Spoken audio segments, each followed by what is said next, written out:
Rôle et responsabilité des femmes des médias durant le processus électoral.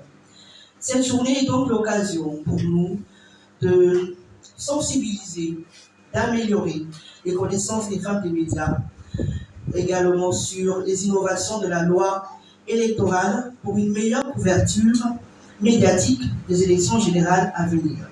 L'Union des femmes de la presse gabonaise, UFEPG, a été en vitrine lors de la journée de réflexion de la formation à l'intention des femmes communicatrices et journalistes le lundi 31 juillet 2023 au siège du GFD, situé au premier arrondissement de la commune de Libreville, ayant pour charpente rôle et responsabilité des femmes des médias durant le processus électoral. Il est une évidence, la présidence le relevait tout à l'heure, c'est que les femmes journalistes, surtout d'après plusieurs constats, accèdent difficilement aux opportunités de formation, contrairement à nos collègues hommes.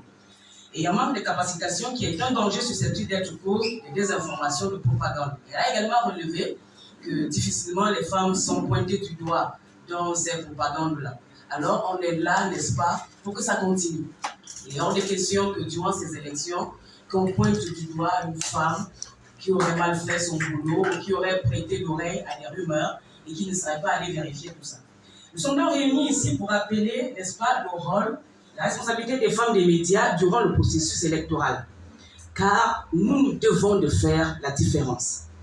Alors, nous avons beaucoup de questions auxquelles nous allons répondre naturellement, n'est-ce pas? Qu'est-ce qui est attendu de nous? Ce n'est pas comme s'il y a des choses qui sont spécialement attendues de nous durant ces élections, mais tout de même, il faut qu'on se pose des questions parce que la nature féminine est prudente. Devant un panel riche, composé de la crème du journaliste dans le 241, Léa Bifan, Josiane Banguema et la politologue Chantal Mézia Bessolo, la sensibilisation, l'amélioration et l'innovation dans une meilleure couverture ont été le fil conducteur de la rencontre dans une ambiance interactive et prise de notes selon les avis des panélistes. Les occasions de commémoration sont souvent les occasions de s'interroger sur les avancées.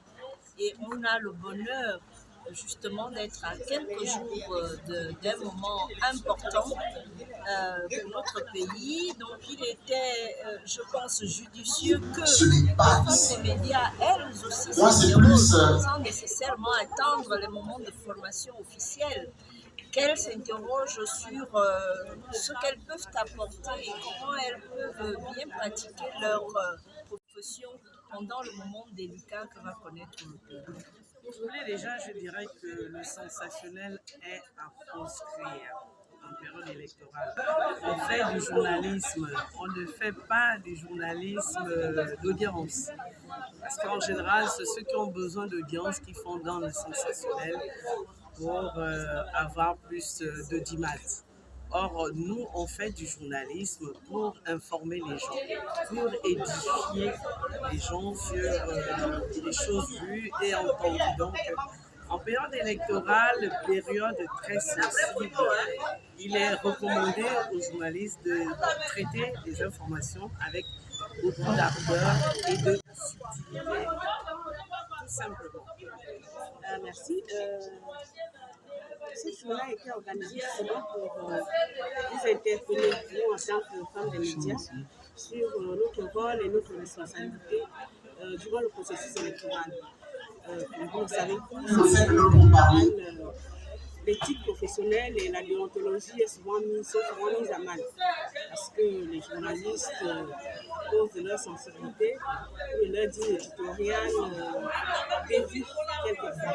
Donc, nous allons organiser ces journées de réflexion et de formation pour sensibiliser les consoeurs à pratiquer un journalisme responsable, à être professionnel lors de la couverture médiatique des élections à venir.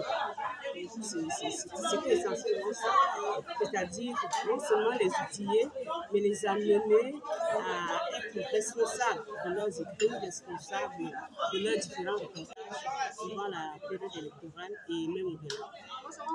L'outillage, meilleure lisibilité, identification, l'éthique et déontologie en matière de la loi électorale ont fait tomber le rideau de cette journée de réflexion à l'aube de la grande arène qui se pointe à l'horizon le 26 août prochain.